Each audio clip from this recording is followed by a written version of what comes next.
اسی کو اقبال نے 100 سال پہلے کہا تھا انگریزوں کی زبانی. انگریز کیا کہتے تھے سنیوں کو دیکھ کر؟ یہ فاقہ کش موت سے ڈرتا نہیں ذرا, روح محمدی اس کے بدن سے نکال, اس کے بغیر کچھ نہیں ہوگا. انگریزوں نے کہا تھا روح محمدی اس کے بدن سے نکالو. یہ پاورفل چیز ہے. مصطفیٰ کی محبت ان کے ساتھ جو ہے وہ بہت مضبوط ہے, اور جس کے پاس اتنی مضبوط دولت ہے وہ دنیا کی کسی طاقت سے کبھی ڈرتا نہیں, خوف نہیں کرتا. اتنی بات ابھی مولانا کہہ رہے تھے, میری فضیلت میں بیان نہ کریں لیکن میں اپنے تجربات بتاتا ہوں. تجربات میرے عزیز ہیں, جب کوئی بندہ تنہا ہو جاتا ہے, 200-250 لوگ اس کو پکڑ کر کے چل رہے ہوں اور اندھیری کوٹھری میں ایسے اندر کر دیا جائے کہ صبح بھی نہ معلوم ہو, دوپہر بھی نہیں, شام بھی نہیں, اندازہ ہی نہیں کہ سورج نکلا کہ ڈوبا. ایسے حالات میں کون ہوتا ہے؟ ہمیں پتا ہے. میں یہاں سے چیخوں گا, پکاروں گا تو میری ماں بھی نہیں سنے گی, میری بیوی بھی نہیں, میرے بیٹے بھی نہیں, میرے بھائی بہن بھی نہیں سنیں گے, عزیز ترین لوگ بھی نہیں سنیں گے. اور اگر وہ باہر رو رہے ہوں گے ان کی آواز بھی مجھے نہیں سنائی دے. ہم نے اندھیری کوٹھریوں میں دیکھا ایک ذات ہے, ایک ذات جس کے متعلق سنیوں کا یہ عقیدہ ہے, ہم یہاں سے پکارے وہ وہاں سے سنے. واہ سبحان اللہ سبحان اللہ. دور و نزدیک کے سننے والے وہ کون؟ کان لالے کرامت پہ لاکھوں سلام. ہم یہاں سے پکارے وہ وہاں سے سنے, مصطفیٰ کی سماعت میں لاکھوں سلام. تو جب یہ بات یقین کر جاتی تھی تو سارا ڈر نکل جاتا تھا. اب آؤ 200 کیا 1000 کتے بھی آ جائے, ڈر کسی بات کا نہیں. جب یہ یقین ہو جاتا ہے ساری دنیا تمہاری طرف, مدینے والا میری طرف. سبحان اللہ سبحان اللہ.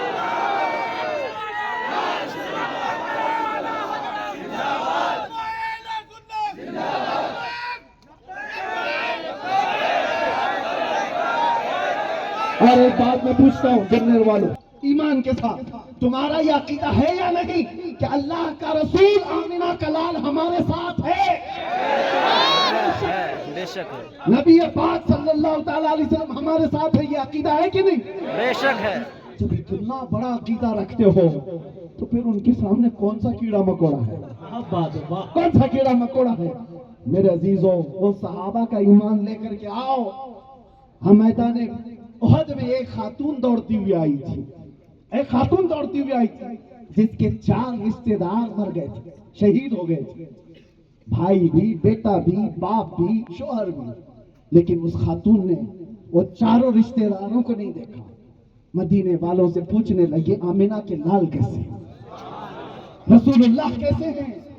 لوگوں نے کہا وہ سلامت ہے. تو انہوں نے کہا, وہ خاتون نے, ارونی مجھے دکھاؤ پہلے, میں نبی پاک کو دیکھنا چاہتی ہوں. جس کے گھر میں میت ہو, بیٹا بھی شہید ہو گیا وہ جنگ میں, بھائی بھی, ایک عورت کے 4 رشتے دار بڑے اہم ہوتے ہیں, شوہر بھی, بیٹا بھی, بھائی بھی, باپ بھی, اور وہ عورت کہتی ہے میں رسول اللہ کو دیکھنا چاہتی ہوں. جب نبی پاک کو دکھایا گیا اپنا آنچل پھیلا کر کے وہ خاتون کہتی ہے یا رسول اللہ کل مصیبت بعدک جلل, اے اللہ کے نبی اگر آپ ہیں تو ہر مصیبت چھوٹی ہے, ہر مصیبت چھوٹی ہے. اگر آپ سلامت ہیں, اگر آمنہ کا لال سلامت ہے تو میری کائنات سلامت ہے. آپ سے میں یہ کہتا ہوں نبی پاک کی عزت اگر سلامت ہے ہماری عزتیں باقی رہیں گی, اور اگر حضور کی عزت پر فرق آئے گا ہم اپنی عزت بنا کے کریں گے کیا؟ ہم اپنی عزت بنا کے کیا کریں؟ ہمیں لوگ سلام مارے, ہمارے لیے لوگ کھڑے ہو جائیں, ہمارے لوگ ہاتھ چومیں, ہمیں گل پوشیاں کریں, ہمیں چادر پوشیاں کریں. ارے نبی پاک کی عزت کے بعد تمہاری حیثیت کیا ہے؟ اللہ کریم جس کی عزت میں اتنی بلندیاں کی ہیں, وَرَفَعْنَا لَكَ ذِكْرَكَ کہا, اس نبی پاک کی عزت پر اگر تم سیریس نہیں رہے تو انتظار کرنا. امام غزالی کا ایک قول ہے, آپ نے فرمایا جب امت نبی پاک کی عزت کے لیے سیریس نہ ہو, حساس نہ ہو, تو وہ انتظار کرے چند دنوں کے بعد ان پر ایک زمانہ ایسا آئے گا ان کی بیویاں اور ان کی ماں, ان کی بہنیں بازاروں میں نیلام کی جائیں گی. یہ کچھ نہیں کر سکیں گے, یہ کچھ نہیں کر سکیں گے. امت پر وہ وقت آ جائے گا. میں بہت سال پہلے اس جملے کو پڑھا تھا اور کہا بھی تھا, آپ دیکھنا ماں, بہنوں, بیٹیوں سب کی عزتوں پر حرف آ جائے گا. اس لیے کہ اس قوم کو کیا جینے کا حق ہے جو اپنے نبی کی عزت کے لیے سیریس نہیں ہے، جو اپنے نبی پاک صلی اللہ تعالیٰ علیہ وسلم کی حرمت کے لیے پہلے اپنے گھر بار کی عزت دیکھ رہی ہو۔ میرے عزیزوں، صحابہ جو پکڑے گئے تھے مشرکین کے ہاتھوں میں، اس میں ایک صحابی ہیں خبیب ابن عدی، ان کے ناخنوں کو پکڑ سے کھینچا تھا مکہ والا، ناخنوں کو پکڑ سے کھینچتے تھے اور مارتے تھے، ہر بچہ کھڑا ہو کر پتھر مارتا تھا، اور ان کے کان کاٹے گئے، ان کے ہونٹ کاٹے گئے، ناک بھی کاٹے گئے، ان کی آنکھوں میں سلائیاں پھیری گئی۔ اتنا سب برداشت کرنے کے بعد دنیا تو یہ کہتی ہے کتنی ذلت کی بات ہے، اس کو کیسے ذلیل کیا جا رہا ہے، لیکن اس صحابی نے کبھی یہ نہیں محسوس کیا، دل میں خیال بھی نہیں لایا کہ میری کوئی ذلت ہو رہی ہے، اسی حالت میں رہے۔ لوگوں نے صرف اتنا کہا تھا تمہاری جگہ اگر محمد ہوتے تو کیا یہ اچھا ہوتا۔ سب کٹ جانے کے بعد بھی تڑپ کر کہا تھا اس صحابی نے، قسم خدا کی ابھی میرے جسموں کو اور کاٹ تو برداشت ہے، میرے نبی کے طلبوں میں کانٹا بھی چبھے مجھے گوارا نہیں۔ یہ ایمان تھا ان کا، یہ ایمان تھا، وہ نبی پاک کی عزت کے لیے فکر مند تھے، اس لیے رب تعالیٰ نے ان کو آسمان ہدایت کا تارا بنا دیا۔ وہ صحابہ تھے، ایک صحابی ہیں احد کے میدان میں جن کا پیٹ پھٹ گیا، انتڑیاں باہر آئی ہیں، 12 نیزے ان پر لگے ہوئے ہیں، ابھی سانس نکلی نہیں تھی۔ 2 صحابہ آئے ان کی خیریت پوچھنے کے لیے، میدان میں گرے ہوئے، اور 2 صحابہ نے آ کر کے کہا رسول اللہ تمہیں یاد کر رہے ہیں۔ اتنا کہنا تھا وہ رو پڑے، کہنیوں سے آگے بڑھنے کی کوشش کر رہے تھے، پیٹ پھٹا ہوا ہے۔ اس صحابی نے کہا شاید میرے پاس زیادہ وقت نہیں، اے آنے والوں رسول اللہ تک میرا سلام پہنچا دو، حضور تک میرا سلام پہنچا دو، اور پھر تم آئے ہو مجھے دیکھنے کے لیے۔ میں ایک بات کہتا ہوں، میں تو جا رہا ہوں دنیا سے، تمہارے جیتے جی اگر رسول اللہ تک کسی کا ہاتھ پہنچ گیا تو یاد رکھنا قیامت کے دن تمہارا عذر قبول نہیں کیا جائے گا۔ جو آدمی کٹ چکا ہے، پھٹ چکا ہے، اسے فکر ہے تو عزت رسول کی فکر ہے۔ جانے سے 2 منٹ پہلے بندہ یہ تو کہتا اے آنے والوں گھر میں یہ بچا ہوا ہے، بیوی کو دے دینا، بیٹوں کو دے دینا، گھر سنبھال لینا، رشتہ داروں کو آخری سلام، کچھ نہیں کہا اس صحابی نے۔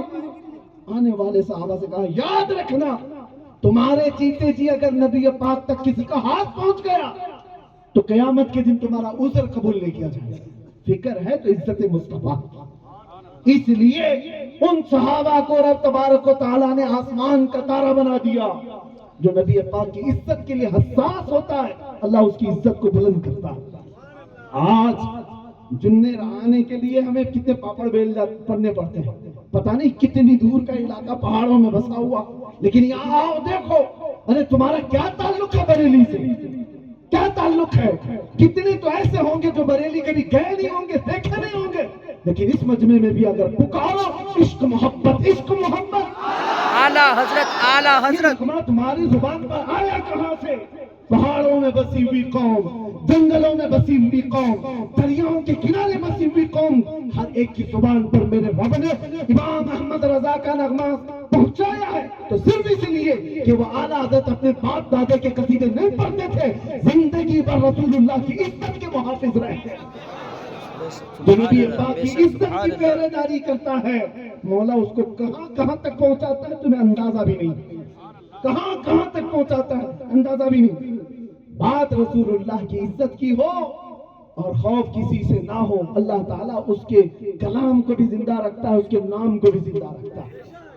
کرسیاں کتنی آئی اور چلی گئی، میرے عزیزوں کچھ نام باقی رہ گئے۔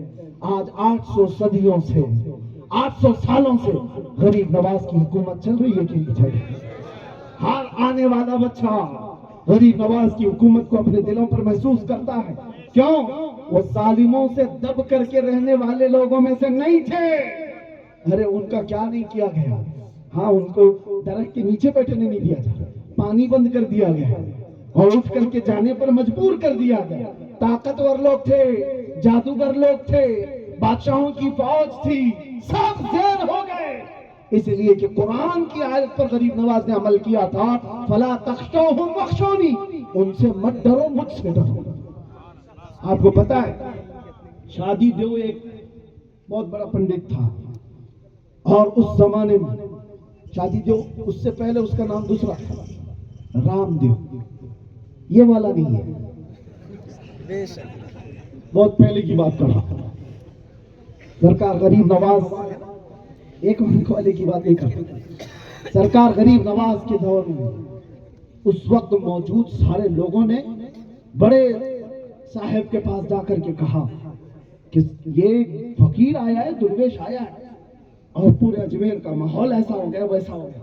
اس کے پاس 500 لوگ ایسے تھے جو تربیت میں تھے، سب کو بلایا اور کہا میں ایک منتر دوں گا اور وہ منتر پڑھو گے تو وہ ساری طاقت بھسم ہو جائے گی۔ وہ جو آیا ہے درویش، وہ درویش جو آیا ہے، جو فقیر آیا، اس کی طاقت و قوت بھسم ہو جائے گی۔ 500 لوگوں کو لے کر کے آیا، اور یہ بات سرکار غریب نواز کے خادم نے آ کر کے کہا کہ حضور اس وقت آپ انا ساگر کے قریب خیمے میں عبادت میں مصروف، خادم نے آ کر کے کہا ایک بہت بڑی فوج آ گئی ہے، اور وہ مارنے توڑنے کی بات نہیں کر رہے ہیں، انہوں نے پیغام یہ پہنچایا ہے کہ تمہارے پیر صاحب کو، تمہارے بزرگ کو، تمہارے فقیر کو کہو کہ جس وقت ہمارے صاحب آئیں گے 500 لوگوں کو لے کر آ کر کے صرف سامنا کر لے، صرف سامنا کر لے، کیونکہ ان کو یقین تھا جادو کا دور دورہ تھا اس زمانے، سحر کا دور دورہ تھا۔ تو غریب نواز نے کہا کوئی بات نہیں، آنے دو۔ جب آئے تو سرکار غریب نواز کی خدام جو ہے وہ ڈرے ہوئے تھے کہ حضور پتہ نہیں کون سی مار پڑ جائے، کون سے سحر۔ ابھی تو دیکھو مسلمانوں کا کیسا عقیدہ ہو گیا، چھوٹی چھوٹی باتوں پر کسی نے کرایا ہو، کسی نے کرایا ہو، ساری دنیا تم کو کرانے پہ پڑی ہوئی، ہر جادو والا تمہارے پیچھے پڑا ہوا ہے، بے نمازی گھروں میں بیٹھے ہوئے اور جادو سے ڈرے ہوئے۔ جتنے اعمال تمہارے برے ہیں اتنے تو جادو اثر بھی نہیں کرے گا، اس سے جادو کا اس سے زیادہ کیا ڈینجر اثر ہوگا۔ ارے توبہ کرو، اپنے اعمال سے باز آؤ، ہر جادو کیا اثر کرے۔ وہ غریب نواز کا زمانہ دیکھو، جادوگروں کی بڑی جماعت آئی ہے، تب بھی ڈر نہیں، خوف نہیں، مجھے رب کا خوف ہے، اللہ کا ڈر ہے۔ اپنے خدام کے ڈر کو دیکھ کر کے کہا کچھ نہیں کرنا۔ کہا حضور وہ تو منتر پڑھ رہے جادو کے، ہم کیا کریں؟ کہا تم لا الہ الا اللہ پڑھو، بس اتنا پڑھو۔ کہا ٹھیک ہے۔ اس جھوپڑی سے، اس خیمے سے آنے کا وقت ہے، اور ادھر بڑے پجاری نے سارے اپنے چیلوں کو لے کر میدان میں جمع کیا، اور اس کے بعد بلایا بلاؤ تمہارے درویش کو۔ وہ سارے کھڑے تھے، سنیے توجہ، سارے کھڑے تھے، اور بڑے صاحب نے منتر پڑھنے کا حکم دے دیا، سارے منتر شروع کر دو۔ ابھی منتر شروع نہیں ہوئے تھے، غریب نواز اپنے خیمے سے باہر آئے، اللہ اکبر، چہرے میں جمال مصطفیٰ، پیشانی سے نکلنے والا وہ نور جسے دیکھ کر ہر کوئی آنکھیں جھپکانا بھول جاتا۔ وہ جیسے ہی اپنے خیمے سے آئے تو صاحب نے کہا اپنے چیلوں کو منتر پڑھنا شروع کر دو، تو سارے میدان میں کھڑے پڑھنا شروع کر دیے، مگر اس کا منتر نہیں، ہر ایک کی زبان پر لا الہ الا اللہ، سبحان اللہ، سبحان اللہ، نعرہ رسالت، خواجہ کا ہندوستان، خواجہ کا ہندوستان، خلیفہ حضور تاج الشریعہ فیضان حضور سرکار ربانی۔